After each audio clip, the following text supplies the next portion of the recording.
पत्रकार बंधुओं को मेरा नमस्कार। यहाँ पर उपस्थित हमारे जो अध्यक्ष जी हैं चेतन जी, मैं उनको नमस्कार करती हूँ, उनका स्वागत करती हूँ। यहाँ पर पूर्व पार्षद और पूर्व मेयर उपस्थित हैं, मैं उनका भी स्वागत करती हूँ। यहाँ पर फ्रंटल के सभी जो अध्यक्ष हैं वो मौजूद हैं, जिसमें महिला है, युवा है, सेवा दल है, मैं उनको भी नमस्कार करती हूँ।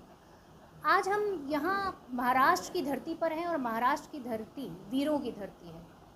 छत्रपति साहू जी शिवाजी की धरती है और ये सावित्रीबाई फूले की धरती है। ये गर्व की धरती है और आज हम जिस विषय पर डिस्कशन करने चाह रहे हैं वो बदलापुर है।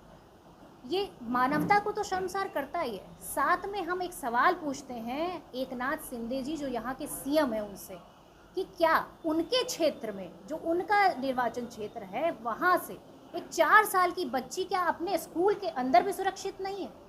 ये सवाल है और ये सवाल पूरे महाराष्ट्र का सवाल है, ये सवाल देश का है, महाराष्ट्र की अस्मिता का सवाल है। आज हर एक 4 साल की बच्ची का पिता क्या चैन से उस दिन सो पाया होगा? क्या उसके घर वाले चैन से सो पाए होंगे कि जिस दिन 4 साल की बच्ची के साथ यौन उत्पीड़न होता है? और सरकार का जो रवैया है वो पूरी तरीके से असंवेदनशील रहा। जिस तरह से सरकार ने पुलिस एफआईआर करने में देरी की, आप बताइए प्रशासन किसके अंडर में आता है? गृह मंत्रालय किसके अंडर में आता है? क्या देवेंद्र फडणवीस जी इस बात के लिए माफ़ी मांगेंगे कि 12 घंटे तक उन लोगों की एफआईआर नहीं लिखी गई जिनके घर में जिनकी बच्चियों के साथ अपराध हुआ, 4 साल की अबोध बालिकाओं के साथ यौन उत्पीड़न हुआ? मैं पूछना चाहती हूँ इसके लिए माफ़ी मांगेंगे या नहीं मांगेंगे। दूसरी चीज़ ये है कि सबसे बड़ी इंपॉर्टेंट चीज़ है कि किस तरह के सवाल माता पिता से पूछे गए, उनसे साक्ष्य मांगे गए। क्या ऐसे बिंदुओं पर साक्ष्य मांगना क्या कहाँ तक कि एक मानवता को शर्मसार करने जैसी बात होगी? इस पूरे घटनाक्रम में जिस तरह के रवैया भारतीय जनता पार्टी की सरकार और शिंदे सरकार ने किया है, गठबंधन की सरकार और उनके विधायकों की उपस्थिति में जिस प्रकार से वहाँ के प्रदर्शनकारियों के ऊपर लाठीचार्ज किया गया, वो अपने आप में एक सवालिया निशान है कि क्या प्रदर्शनकारियों के साथ में ऐसा व्यवहार करना उचित है? क्या ये सवाल का जवाब इस देश की जो सरकार है, इस प्रदेश की जो सरकार है, उससे पूछना ज़रूरी नहीं समझते? हम पूछना चाहते हैं कि किस तरह से उन 300 एफआईआर की गई जो प्रदर्शनकारी हैं उनके ऊपर। 70 से ज़्यादा लोगों को अरेस्ट करा गया। क्यों अरेस्ट किया गया? क्योंकि वो सिर्फ और सिर्फ प्रदर्शन कर रहे थे, अपना जो है रोष प्रकट कर रहे थे। जिस तरह सरकार का रवैया था उस रवैया को लेकर असंतुष्ट थे और वो चाहते थे कि उस दुष्कर्मी के खिलाफ सख्त से सख्त कार्रवाई हो, पर उसके खिलाफ कार्रवाई करने की जगह 2 दिन तक स्कूल प्रशासन टाल मटोल करता रहा। मैं सवाल पूछती हूँ, स्कूल प्रशासन किस तरह से जिम्मेदारी अपनी निश्चित करेगा? सिर्फ कांग्रेस पार्टी ही नहीं बल्कि हाईकोर्ट की टिप्पणी भी पूरी तरीके से क्लियर है कि किसी तरह से एसआईटी जांच में स्कूल के प्रशासन पर किसी तरह की कोई कार्रवाई नहीं की गई है। एफआईआर में कोई नाम दर्ज किया गया है क्या? ये सवाल है मेरा। जिस तरह से पुलिस की जो पूरी प्रक्रिया रही वो पूरी तरीके से संदिग्ध रही, जिस तरह से स्कूल प्रशासन पूरी तरह से संदिग्ध रहा, मुझे लगता है कि पूरी तरीके से बचाने की कोशिश की गई। क्यों बचाने की कोशिश की गई? क्योंकि स्कूल प्रशासन में भारतीय जनता पार्टी के नेता मौजूद थे, भारतीय जनता पार्टी से जुड़े हुए सदस्य वहाँ उस बोर्ड में मौजूद थे, इस वजह से उसे बचाने की कोशिश की गई। सवाल ये उठता है कि जब एक महिला पत्रकार उस मुद्दे को लेकर जनता के बीच में आती है और गुहार लगाती है कि इंसाफ मिलना चाहिए, इस केस में न्याय मिलना चाहिए, तो उस महिला से जो यहाँ के पूर्व मेयर हैं वो सवाल क्या पूछते हैं? वो सवाल पूछते हैं कि क्या आपके साथ ऐसी कोई घटना हुई है जिस तरह से आप रिएक्ट कर रही हैं? कितनी शर्मनाक सवाल पूछा उन्होंने। मैं पूछना चाहती हूँ कि क्या उनके खिलाफ ये सरकार, शिंदे सरकार, कोई कार्रवाई करेगी या नहीं करेगी? क्योंकि एक बड़ा सवाल है और ये महाराष्ट्र की हर बेटी का सवाल है। आज पत्रकार सुरक्षित नहीं है, पत्रकार से इस तरह के भद्दे सवाल पूछे जा रहे हैं तो आम महिलाओं का क्या हाल होता होगा? और सिर्फ ये घटनाएं यहीं नहीं रुक रही हैं, लगातार इसके बाद भी एक रेप की घटना हुई, इसके बाद भी एक मर्डर की घटना हुई। और आपको मैं बता दूं कि महाराष्ट्र में 20,000 से ज़्यादा केसेस बच्चों के ऊपर अपराध के हैं और ये देश में सबसे नंबर 1 पर है। आज महाराष्ट्र में हर घंटे 2 बच्चों के साथ अपराध होता है और 5 महिलाओं के साथ अपराध होता है। ये है भारतीय जनता पार्टी के गठबंधन की शिंदे सरकार, ये है महायुति की सरकार। इस सरकार से सवाल पूछा जाना चाहिए कि ये कहते हैं महिला बहन। मैं पूछती हूँ कि महिला बहन सुरक्षित क्यों नहीं है आपकी सरकार में? आपने कौन से ऐसे कदम उठाए? इस पूरे प्रकरण में आपका जो रवैया है वो पूरी तरीके से बिल्कुल भी नेग्लेक्टेड दिखाई दिया। आपका बेटी बचाओ अभियान कहाँ है? उसका 80% बजट आप कहाँ खर्च करते हैं? 80% बजट आप खर्च करते हैं सिर्फ चुनाव प्रचार और प्रसार में, और ज़मीनी स्तर पर कोई काम नहीं होता, जिसका ये नतीजा निकल कर आया। और सिर्फ यही नहीं, पुलिस थाने में आए दिन जो है गोलीबारी हो रही है, जिस तरह से इनके विधायक सरेआम गोलियां चला रहे हैं भारतीय जनता पार्टी के, ये भी एक सवालिया निशान है। सवालिया निशान है कि भारतीय जनता पार्टी की और जो सिंधे सरकार है, ये गवर्नमेंट है, महायुक्ति गवर्नमेंट, ये पूरी तरीके से लॉ एंड ऑर्डर में फेल नज़र आती है। महिलाओं की सुरक्षा के लिए कांग्रेस पार्टी पूरी तरीके से प्रतिबद्ध है, क्योंकि महिला सुरक्षा एक बड़ा और इम्पॉर्टेंट इशू है। जब निर्भया कांड हुआ, उसके बाद निर्भया फंड बनाया गया। निर्भया फंड से महिलाओं की सुरक्षा के लिए कानून बनने चाहिए थे, उनके लिए पूरी तरीके से वो फंड उन्हीं को समर्पित होना चाहिए, पर उस फंड को भी ये लोग खर्च नहीं कर पाए और ज़मीनी स्तर पर कोई काम नहीं कर पाए। आज महिलाओं की अस्मिता को लेकर जब सवाल पूछे जाते हैं तो इनके नेता मुँह चुराते नजर आते हैं। आप बताइए, क्या कार्रवाई उनके खिलाफ होनी चाहिए जो प्रदर्शनकारी हैं? कार्रवाई उनके खिलाफ होनी चाहिए जो उस अपराध में लिप्त हैं। कॉलेज स्कूल के प्रशासन के लोग लिप्त हैं, और उसके साथ में स्कूल का प्रशासन अगर जिम्मेदार नहीं है, एक सीसीटीवी कैमरा नहीं है वहाँ पर। आप बताइए कि कोई बच्चों का स्कूल होगा, वहाँ सीसीटीवी कैमरा नहीं है, इस चीज़ को सुनिश्चित कौन करेगा? क्या सिंधे सरकार करेगी इस चीज़ को सुनिश्चित? और जब प्रदर्शनकारी प्रदर्शन कर रहे थे तो सिंधे जी छुट्टी मना रहे थे। तो ये हकीकत है महाराष्ट्र की, और महाराष्ट्र की जनता की और महिलाओं की। ये महिलाओं की अस्मिता का सवाल है कि आज बेटियां अपने आप को सुरक्षित महसूस कैसे करेंगी। सरकार इसके ऊपर क्या ठोस कदम उठाएगी? कांग्रेस पार्टी लगातार इसका विरोध कर रही है। कल हमने जो है महाराष्ट्र बंद का आह्वान किया है। सोलापुर में जो हमारे अध्यक्ष जी हैं और 12 जितना भी फ्रंटल संगठन है, सब ने मिलकर यहाँ पर पूरी तरीके से बंद का आह्वान किया है। और बंद के साथ में हमारा ये भी एक जो है रिक्वेस्ट है कि पूरी तरीके से इस केस में न्याय होना चाहिए। इस केस में पास्को एक्ट के तहत उस मुजरिम को पूरी तरीके से सज़ा होनी चाहिए, और ऐसी सज़ा होनी चाहिए जो नज़ीर बनकर पेश हो, ताकि फिर कोई दरिंदा किसी बच्ची की तरफ आँख उठाकर न देख सके, ताकि फिर कोई हैवान व्यक्ति किसी बच्ची के साथ हैवानियत ना कर सके। मेरा ये सवाल है कि क्या सरकार अब सुनिश्चित करेगी कि स्कूलों में सीसीटीवी कैमरे होने चाहिए? सीसीटीवी कैमरे के साथ में जो वहाँ पर कर्मी हैं, जो वहाँ पर सफाई कर्मी हैं, या जिस तरह से भी जो छोटे कर्मी होते हैं, क्या उनमें महिलाओं की भूमिका नहीं होनी चाहिए? उनके में महिलाओं की भूमिका होनी चाहिए, ताकि बच्चों को सुरक्षा मुहैया करा सके। इन सारी चीज़ों को सुनिश्चित करना काम है, और साथ में उन लोगों के खिलाफ एक्शन जितना सख्त किया गया, जिस तरह से हथकड़ियाँ लगा के उनको जो प्रदर्शनकारी हैं वो निकल रहे हैं, उनकी वीडियो वायरल हो रही है, उससे साफ जाहिर होता है कि सरकार की मंशा क्या है। सरकार इस मुद्दे को दबाना चाहती थी, पर ये मुद्दा अब दबेगा नहीं, क्योंकि ये महाराष्ट्र की बच्चियों का सवाल है। ये सवाल है बदलापुर की उस बच्ची का जिसके ऊपर ये यौन अपराध हुआ है। आप बताइए, एक बच्ची के मानसिक पटल पर कितनी बुरी तरीके से ये सारी चीज़ें छप जाती हैं, ताकि वो जीवन भर इन चीज़ों को कभी भूल नहीं पाएगी। ये अन्याय है, ये अपराध है, और इस अपराध और अन्याय की इतनी सख्त सज़ा होनी चाहिए ताकि कभी भी कोई भी इस घटना को क्रम देने से पहले 10 बार सोचे, उसकी रूह कांप जाए। इस तरह के जो है पूरी तरीके से सरकार को सुनिश्चित करना चाहिए। और हम चाहते हैं कि इसमें जो स्कूल प्रशासन की जो भूमिका है वो भी पूरी तरीके से सुनिश्चित करनी चाहिए। जो भी स्कूल के जिम्मेदार लोग हैं उनके ऊपर कार्रवाई होनी चाहिए।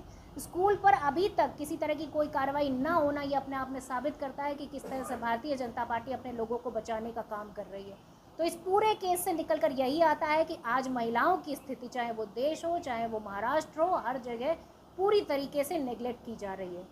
जब महिलाओं की सुरक्षा की बात होती है तो हमारी जब खिलाड़ी बेटियां दिल्ली में वहाँ पर धरना प्रदर्शन देती हैं तो उनको घसीटा जाता है। आप बताइए, प्रज्वला रवन्ना जैसे लोग इनकी पार्टी में मौजूद हैं, इनकी पार्टी के गठबंधन में हैं, क्या आप बताइए क्या ये ऐसे लोग हैं जो उनका समर्थन करते हैं, मंचों से उनके लिए वोट मांगते हैं? और मैं सिर्फ इस बात को जानना चाहती हूँ कि क्या ऐसे बलात्कारियों का, क्या ऐसे शोषणकर्ताओं का क्या इसी तरह से बचाती रहेगी सरकार? कब तक? इन बेटियों की स्मिता का सवाल है, इन बेटियों की इज्जत का सवाल है। और आज कांग्रेस पार्टी मांग करती है कि महिला सुरक्षा को लेकर पूरी तरह से सरकार को अलर्ट होना होगा, नहीं तो पूरी तरीके से हम एकजुट होकर इसका विरोध करेंगे। और पूरी पार्टी, चाहे वो जो है गठबंधन हो, हमारा पूरी पार्टी इस महिला सुरक्षा को लेकर पूरा एक बड़ा आंदोलन खड़े करेगी। और इसके लिए पूरी तरह से जिम्मेदारी तय करी जाएगी सरकार की, क्योंकि सरकार जिस तरह से ढीला साजी कर रही है इस केस में, उसे साफ जाहिर होता है कि सरकार कहीं ना कहीं अपने आप को बचाना चाहती है इस केस में। पर हम उनकी जो जिम्मेदारी है उसको भी सुनिश्चित करेंगे। साथ में महिला सुरक्षा हमारे लिए एक बड़ा मुद्दा रहेगा, क्योंकि महाराष्ट्र में चुनाव आने वाले हैं और महिला सुरक्षा एक बड़ा मुद्दा है। इसको लेकर कांग्रेस पार्टी पूरी तरह से सतर्क है और कांग्रेस पार्टी पूरी तरह से प्रतिबद्ध है महिलाओं की सुरक्षा के लिए, और महिला सुरक्षा एक बड़ा मुद्दा इस चुनाव का रहेगा। और मैं इसके साथ में महाराष्ट्र की सभी लोगों को प्रणाम करती हूँ। जय महाराष्ट्र, जय भारत। आपके कुछ सवाल हैं तो आप पूछ सकते हैं। ये जो मुद्दा है जो कांग्रेस के मुद्दे को लेकर दिल्ली से लेकर दिल्ली तक इसको बवाल मचा हुए है। खासदार परिणीति शिंदे का ऐसा कहना है कि इस आंदोलन से कुछ नहीं होता, अंगार लगाना देना चाहिए। तो इस तरह के भाषा और इस तरह से कांग्रेस अपनी राजनीतिक रोटी सेक रही है इस आंदोलन को लेकर, बंद करना, फिर इस तरह के बयान आना। आप बताइए, 4 साल की बच्ची है, 4 साल की बच्ची, उनके साथ बलात्कार होना स्कूल के अंदर, क्या आपका खून नहीं खोलेगा? क्या हमारा खून नहीं खोलेगा? क्या महाराष्ट्र के लोगों का खून नहीं खोलेगा? खोलेगा।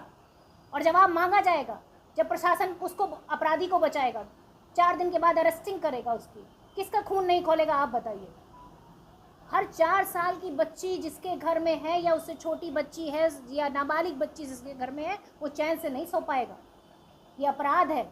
और अगर शिंदे जी की गवर्नमेंट में उनके ही क्षेत्र में अगर बच्चियां सुरक्षित स्कूल में नहीं है तो फिर कहाँ सुरक्षित है, मुझे ये बताइए। माँ बाप अगर एग्रेशन नहीं दिखाएंगे, माँ बाप अगर लाठियाँ खाने के लिए बैठे हुए हैं, तो फिर ये सरकार की गलती है। सरकार कहीं ना कहीं गलत कर रही है। प्रदर्शनकारियों पर कभी लाठी नहीं चलाई गई। निर्भया कांड हुआ था, तभी भी कभी किसी के ऊपर लाठी नहीं चलाई गई, लाखों की भीड़ थी, पर हमने वहाँ सुनिश्चित किया कि हम महिलाओं की सुरक्षा के लिए प्रतिबद्ध हैं। हमने सिंगापुर तक इलाज कराया उसका। तो कांग्रेस पार्टी हमेशा से प्रतिबद्ध है महिलाओं की सुरक्षा के लिए।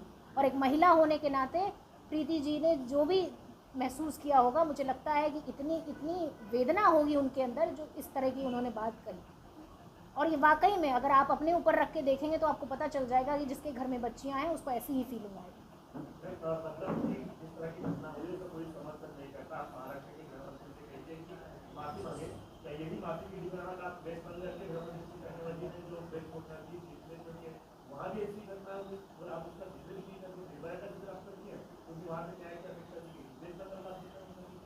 देखिए, चूँकि वहाँ की घटना पर भी कांग्रेस पार्टी पूरी तरीके से विरोध में थी।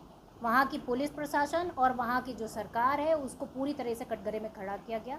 उसके ऊपर भी पूरी तरीके से ट्वीट किया, चाहे वो आदरणीय राहुल गांधी जी हों, चाहे आदरणीय प्रियंका गांधी जी हों, सभी ने।